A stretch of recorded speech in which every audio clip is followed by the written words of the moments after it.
So why don't you take a couple of minutes just to introduce yourself, your name, what you do here at the college, all that sort of stuff, how you came to be at the college, all that sort of stuff. It was unexpected, but I was asked about 2010 if I would be able to do something for St Barnabas College.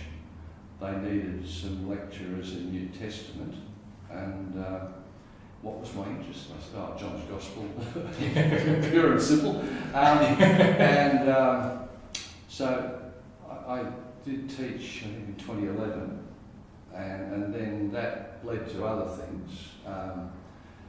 But it was basically because somebody knew me through Theological Circle, which is now defunct, and asked if I would be interested in doing something, and what could I do. But really, before that, I thought I was retired, and I was. I've had a life which it's included in the usual thing, growing up in a suburb of Melbourne, and going to a couple of schools. So you're not a native SA resident? No, I lived in Melbourne until the end of 71. Okay. Yeah. So at the age of 29, I moved to Adelaide. And in Melbourne, I went, among other things, to a school called Brighton Grammar, because my dad wanted me to be a businessman and to take over his business. Well, that didn't work. But no, it was a good education because, among other things, I actually I found an interest in languages, and I did languages. Out of the 6 years at that school, I did languages every year, mainly French, 6 years, and I did... Can you speak French? Out of I curiosity? can read it. Read it, okay. I can read it very well, but I cannot speak it. Okay. There are funny stories about trying to speak French. I visited Paris in 71 on the way home from America, and I tried to order breakfast on the phone in the hotel where we stayed, and I said something like, "Nous sommes préparés pour le petit déjeuner," which is, "we are ready for breakfast." And then the woman at the other end said, "Rat-a-tat-tat." Excuse me, what? After about the third time, and I had to say, "Je ne sais pas," which is, I don't know. And she said, "Do you want tea, coffee, or chocolate?" But you don't learn, well, you didn't learn to speak it when I did it, but I learned to read it all right. And then on part of my graduate work, I did a PhD. Okay, so before we go into the PhD, because obviously you would need just French. a bit about French, you see. Oh, sorry. I had to have some languages, Of course. and one of them I had to have was French. Yeah. And they gave me a piece of French to read, and with my 6 years of secondary school French, I just went, oh, right, and I just read it off. Oh, you don't have to do anything about it. Anyway, look, that's at that school, Brighton Grammar. I did... Because, obviously, so you were saying that your dad wanted you to continue his business, correct? Yeah. And obviously, you're a lecturer here at St Barnabas, so there has to have been some disconnect along the way. Something went awry. But I also did Latin for 4 years, I think, at school, and I did Greek for 3 years. There was a man who was a keen Scripture Union reader. He read parts of the New Testament every day. Yeah. And he offered Greek to anybody who wanted to do it. This is a secondary school. And I said, oh, yeah, because by that stage I had a sense of wanting to be a minister. Right. Okay. So from the age of 13, I did Greek for 3 years, which made it very easy when I went to theological college later on. That doesn't happen these days. But look, I should say, I did commerce for, I took 4 years to do a 3-year degree. But after I'd done 2 years at Melbourne University, I wasn't interested really, and my parents, in those days you did what your parents said. You know, Dad had told me, you might want to be a minister, you could go and do a commerce degree, and that's it. So, after halfway through it, and having got 6 out of 12 subjects, I went off to the Baptist Theological College and had an interview with the principal. And he said, look, the first thing you've got to do is you've got to complete your commerce degree. Then you can do a BD. Oh, so I went home. Dad's, what do I say? And I said, well, they said that I should finish the commerce degree first. He said, oh, we've got a bit of sense up. Because I had been baptised in Hampton Baptist Church when I was about 13 and a half. Yeah. And I'd come to faith there. And I'd been sent to this Anglican school with the hope that I was going to be an accountant and a businessman. And that obviously wasn't working. But then I went to theological college, I finished the commerce degree, and then I did BD honours. And at that stage, I know one of your questions here is, how did you know that you were going to become a New Testament scholar? Well, I didn't. So that kind of was incidental to, well, you were intending to become a minister. I was intending to become a minister in the Baptist Uni Victoria. Yeah. And at the end of my theological studies, I'd done a BD honours in New Testament, and I was motivated partly by the fact if I did well in that, I could go to America and study, because you didn't do PhDs in Australia at that time. Just in general, or just in the field of... In New Testament, yeah. And that's why I finished up at Southern Seminary in Louisville, Kentucky. I did a PhD, and that's, I mean, you know me well enough. My thesis was on the letter of Jude, okay. Which was neglected, and nobody knew anything about it, so I could write whatever you wanted. And it was manageable, 25 verses, you can get it done. And the supervisory committee would know as much about it as I would. But I learned a lot there. It was a good experience. And then I came back to Australia. I'd been married 5.5 years when my son was born. And my first wife, Sue, was a Presbyterian. I met her on a beach mission, actually. And she was a lovely girl. And we had a son in Melbourne, and we moved to Adelaide, where I was vice principal of the Baptist Theological College, which became Burleigh College. Yep. And I did that for 9 years. We had a daughter, and she was born 74. Which was a very good year because Sturt won the premiership. Of course. And Sarah was almost born in the first quarter of the grand final. Well, fantastic, of course. At the end of my theological teaching, I did that for 9 years, and then I for various reasons, I then moved to get myself qualified as a secondary teacher. Why was that? Oh, ecclesiastical politics. Okay, all right. Yeah. Okay, so it was necessitated, and it wasn't exactly ideal, but you... No, I didn't expect it to happen, yeah. but it happened. And, they, in their wisdom, that's what they decided. And I was blessed because a job opened up at Prince Alfred College, and so I taught religious education there. How long were you teaching religious education for? 22 years. 22 years? Yeah. 22 years. And I kept up my Greek, I kept up my interest in reading New Testament and all that. And I taught teenage boys things about Jesus and Paul and the Old Testament, and taught about other religions and all sorts of things. What did you find was the difference in teaching environment between your time at Burleigh and your time, I should say your time at Burleigh, your time here now, and your time at PAC, if I can ask that question? Yeah, that's a very good question. At Burleigh, Baptists are a funny lot. We've got very, very close-minded people, we got some very broad-minded people, and I was supposedly not terribly close-minded. Anyway, but it was good fun. I enjoyed it for 8 years. The 9th year was terrible, but I knew that I was leaving and I had a job to do.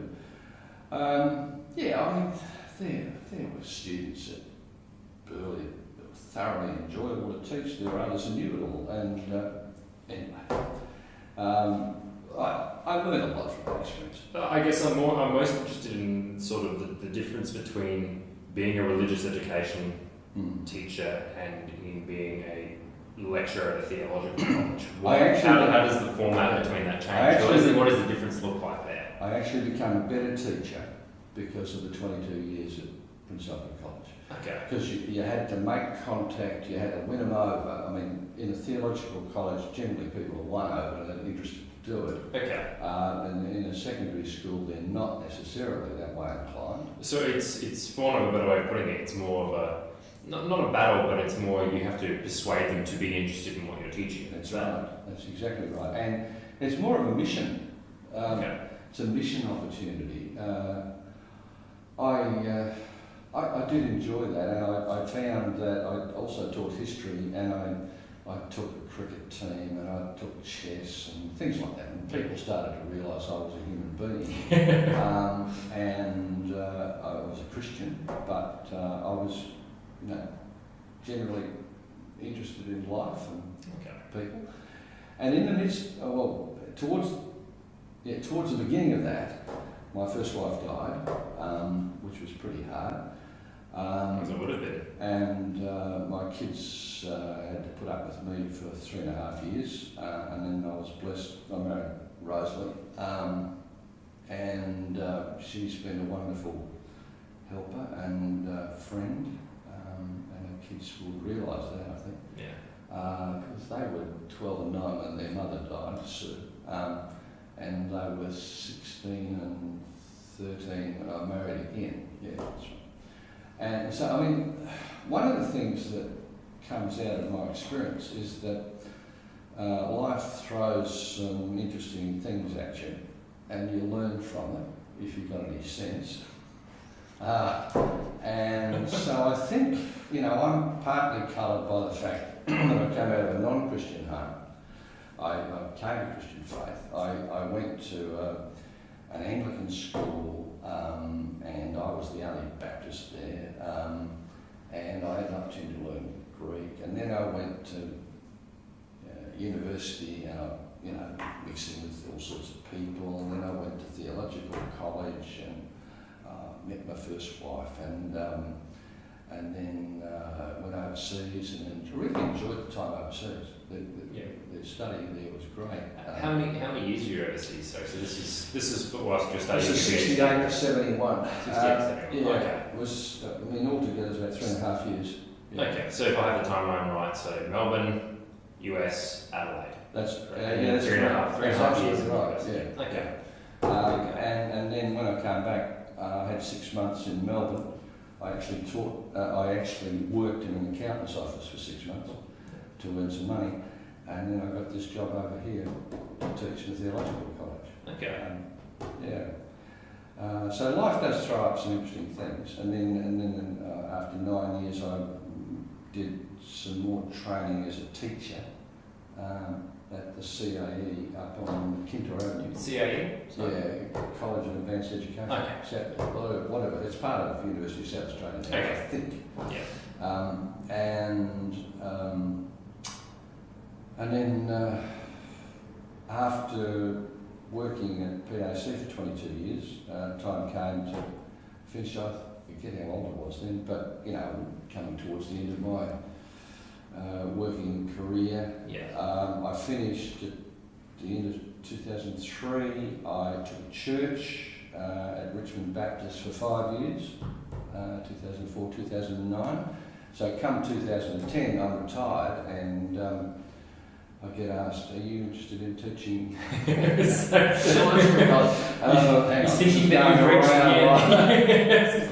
you've reached the end of your career, you've then been pulled back in. Yeah. And really, the experience here has been very positive. I think I'm a better teacher than I was back at Burley, but then that's life, and I enjoy teaching what I do. I have taught Johannine literature, Greek, that's New Testament Greek 1 and 2. I've enjoyed Synoptic Gospels. Yep. I think I've done each of them with the sort of the general synoptics, and then Matthew, Mark, Luke. Yeah.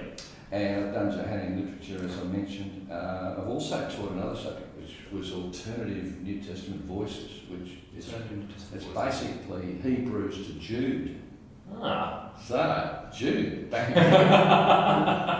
Rearing its ugly head, right? Oh, that's not an ugly head, it's just a... Rearing its head. Nobody knows much about it. That's true. Anyway, You also teach some subjects to advanced honours level and master's level students, correct? That's right. Yeah, contemporary approaches to biblical studies. Well, which is where I met you. Exactly, which is where we met each other. Yeah. Which was a pleasant experience, It was, because I did that alongside Matthew Anstey for 3 years, and then I did it on my own. Yeah.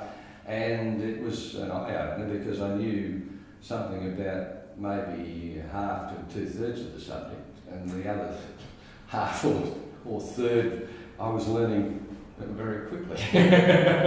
Under the circumstances. But I mean, as you know, yeah, because you did the course, you actually look at the world behind the text, so you know there's historical context and background and all that, and then the world in the text, so you're learning what the writers are doing with the materials and how they're weaving them together, and then the world beyond the text is how people have interpreted the Bible ever since, and you get your rat bags and you get your sensible people, and it's really quite fascinating. I mean, there's some stuff there that I think it's absolute rubbish, but and then there's other stuff that I think eminently sensible. Yeah.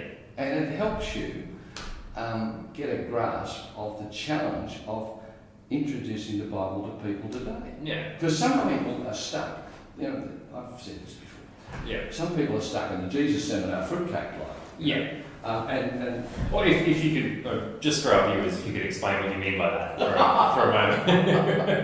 Just because not everyone's necessarily acquainted with the Jesus Seminar. The Jesus Seminar crowd, they have a private industry where they try to say, oh, these actual words were spoken by Jesus and these weren't. And then when they get to John's Gospel, there's one word that I think Jesus said. And I think, really? I mean, the serious side of the Jesus Seminar stuff is that we have to take into account the New Testament's written in Greek, and Jesus spoke in Aramaic. Yeah. So you do have a gap, and they are just being on the sceptical side of everything by saying, well, we don't really know what Jesus said. Yeah. So over scepticism. I think so. Yeah, and I think they've had their day. The founder and proprietor of that enterprise has died, and I think the whole thing's dying with him. Yeah. Anyway, But going back to the subject that you taught then, what have you found to be the most enjoyable subject to teach? Or let me rephrase that question, let me reframe that. What do you think out of those subjects has been most useful and most impacting for your students? I would say anything dealing with the text. Now, when we do Greek, this is important. I don't just do, the definite article, ho, he, to, ton, te, to, tu, te, to, etc. Yeah. I actually get them to read the New Testament. So we get from the grammar, and this is the beauty of the textbook that's used, and I'm trying to think of the bloke that wrote it. Isn't it Duff's? No. It'll come to me, isn't it? Jonathan? No. Yeah, look, it doesn't matter. Yeah. It's a lot better than the alternative. Yeah. And what I find interesting, and I think does make it interesting to people and have an impact on people, is if you can get them reading the Greek New Testament and then get into this interpretation of the New Testament. I think any of those subjects that I've taught are worthwhile. Okay. And I have to tell a story. Okay.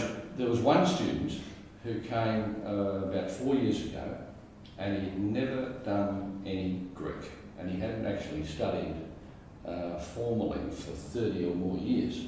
And he came in, the first class he had was Greek. And he sat there like a stunned mole, poor fellow. I said, now, if you're going to get into the subject, you're going to have to do 1 or 2 hours a day, every day. Well, you might have Sunday off, but that's it. You really... And he came out, poor fellow, I think he must have been as white as his sheet. But that man was ordained, just back in December, after 4 really good years of study. And he's going to be a wonderful chaplain and assistant pastor, or whatever you call it. Priest. Right. I believe they call them priests. And that's because he actually took it seriously and he worked through the Greek, and he realised he had to do the same thing with other subjects. And he's done wonderful work, because I found him in other classes too. Yeah. I think he's done synoptics or something with me, and he's probably done Johannine literature, I'm not sure. But he has done at least 2 other subjects with me. And he's a marvel, an absolute marvel. And he's a proof that you don't have to be young to start studying the Bible seriously. And I feel quite chuffed about that. Yeah. I imagine you would, and I think that's a testament to you as well as a teacher, being excited and pleased with the achievements of those you've taught. Yeah. So I think that shows that one care for your students. There are 2 ingredients in being a really good student. One, I think, if you feel called... But what are the ingredients of being a really good teacher as well? Well, they probably are the same. But if you feel called to do this by God for the sake of Christ, that's a call. It's very important. The other one is motivation. It probably ties in with it. But if you are prepared to give yourself completely to the task, it's any education. The secret's motivation. Yeah.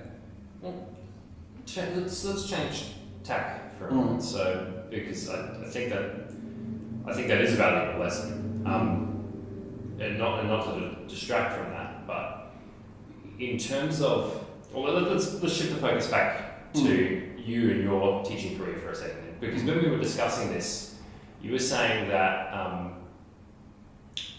this process of teaching at St Barnabas had spurred your writing career. In the meantime. Would you be willing to talk a little bit about that and explain that? I've always had an ambition to write a book, and I wrote. You've written 5 by the looks of things. I think there are 6. Actually. I didn't bring the other one. That's the 2nd edition anyway. But there is another one. And at school, at Prince Alfred College, I wrote textbooks. Okay. So I wrote, and they were just used there. And I wrote books on Jesus and Paul and the Old Testament, and I did something which was like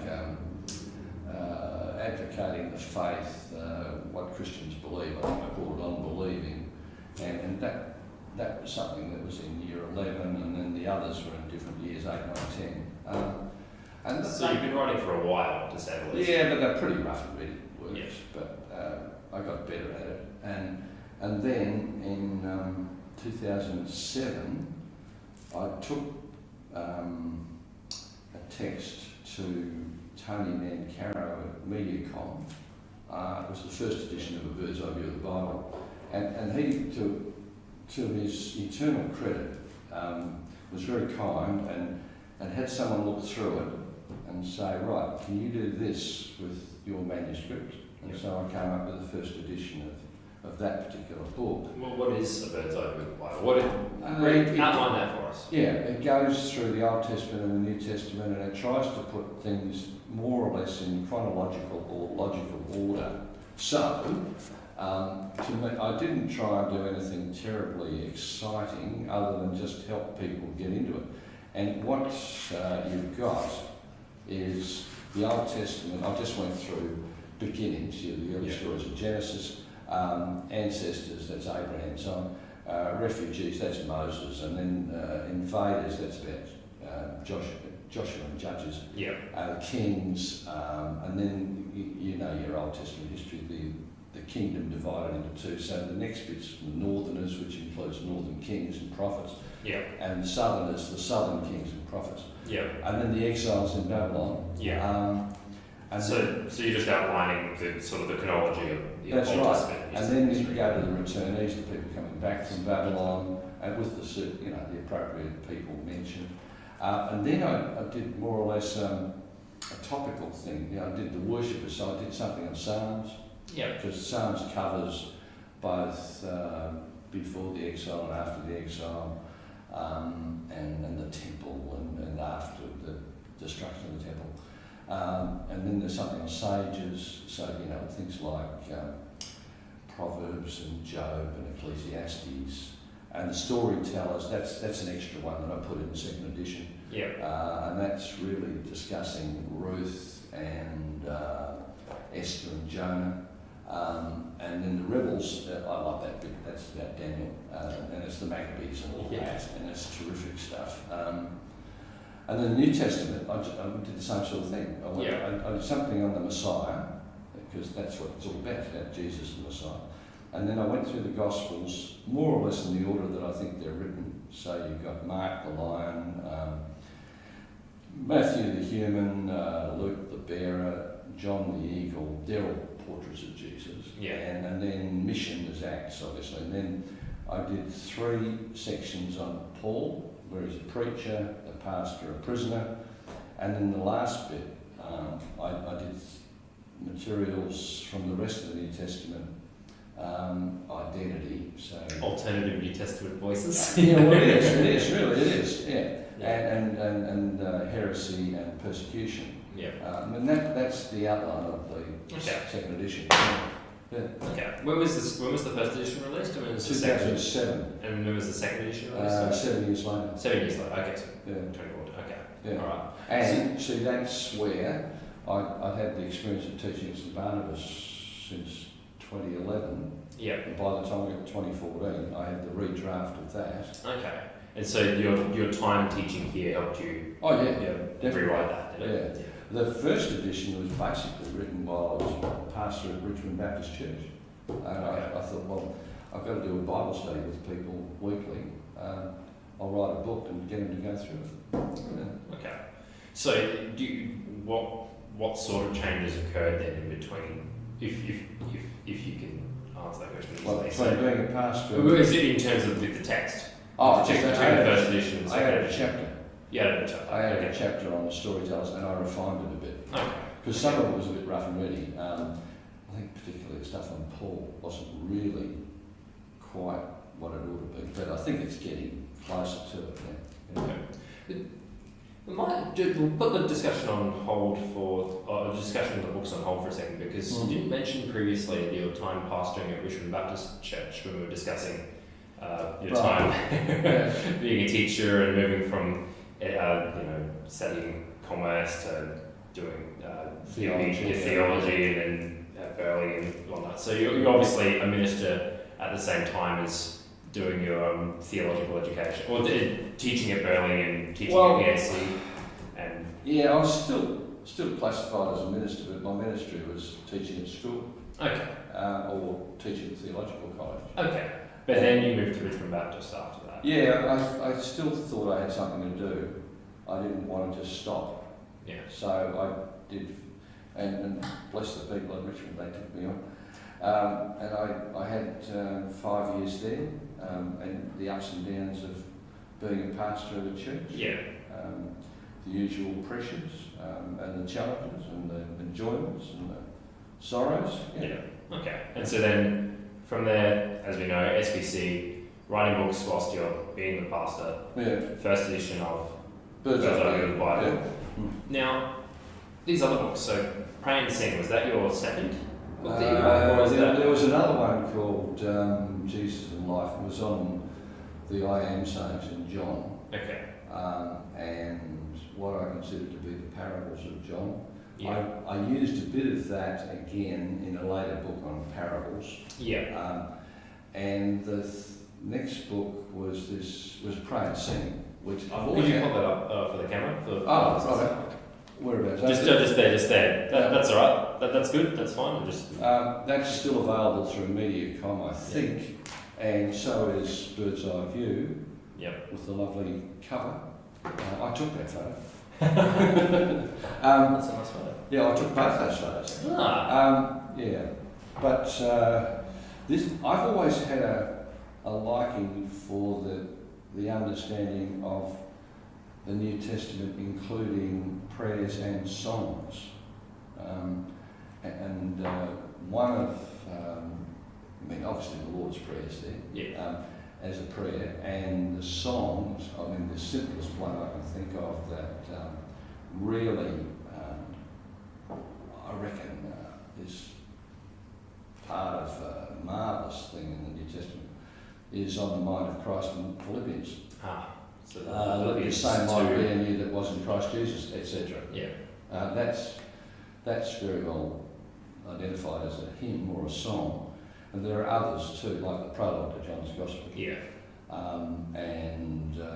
are other bits too, but I've always been fascinated by it. It seems to me, or maybe I'm overstating the case here, but it seems to me that a lot of the most essential sections of the New Testament message are found in sort of the song or creedal formula. So that passage that passage in Philippians, or the intro to John, or the statement even at the beginning of Romans, where in Romans 1, 3 and 4, there's a creed. It seems to me that those are ancient songs that really sum up the faith. Yeah, I reckon.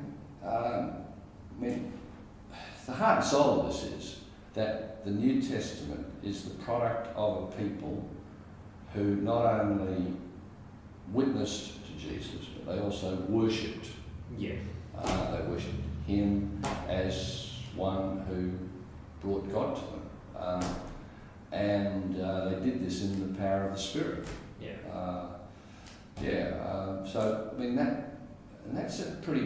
I told you that one of the things that was significant to me was that my lecturers in Louisville were all good church people. Yeah. I think I said that before when I was talking to Don. And if what we do in theological college is worthwhile, it's going to mean something in our participation as genuine members of the Christian church and as genuine Christians in the world where we work and live. So I think that's true. I think, if I just very quickly say, I've always been fascinated by the book of Revelation because it's misinterpreted so much.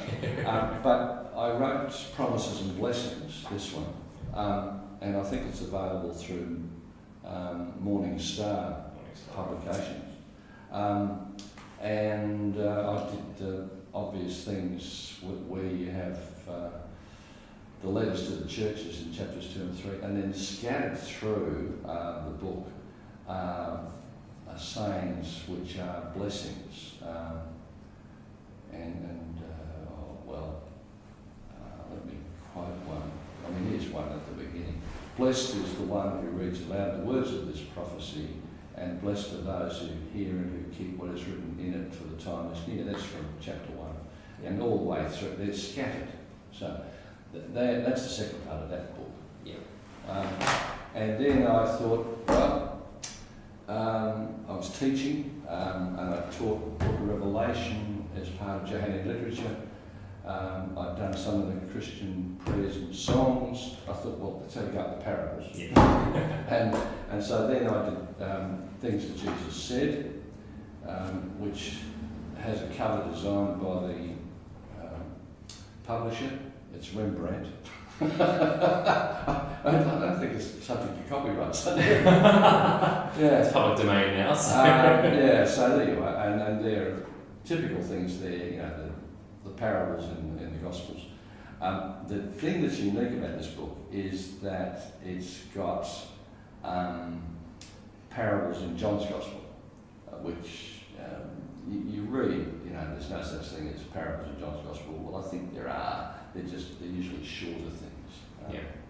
And anyway, that's that. And then after that, I thought, well, I'll do something challenging because I'm still teaching synoptics and I'm still teaching John to some extent. So I then did Things That Jesus Did. Which is the most That's recent. the most recent one. Yeah. And it's selling millions of copies. And it's available through MediaCom. So I've gone back to MediaCom. Yeah. And there we are. I mean, that's the life Yeah. of somebody who likes reading and writing. Yeah. Have you got any more plans for writing any other books? Oh, yeah, I do. If I'm not teaching this year, so I might sit down and write something Okay. on part of the New Testament that's left Okay. alone. Yeah. Well, as I joked with you on at the Christmas dinner, you've written things that Jesus said, things that Jesus did. Are you going to write about things that Jesus thought? No. Well, I think we're going to wrap this up, Doug, because it is over a half an hour time limit. So I'll ask you one last question before we do. What has been your highlight teaching here at SBC? I really think that look, I obviously love the subject, New Testament. Yeah. And there are students that come along who are really worthwhile and they enjoy working on the Bible, in my case the New Testament, and it's lovely to see that happen. So, you know, there's the joy of preparing stuff to teach and there's the joy of seeing people respond and get involved. I do learn from students as much as they learn from me, I think, because they'll ask questions and they'll get you thinking. That used to happen at Prince Alfred College, and if I didn't know an answer, I said, "Oh, just give me a time, and I'll go and find out the answer for you." Although there are other questions that they always ask, the usual questions, and I would have been a rich man if I had $1 for every time they asked it. But that's the truth.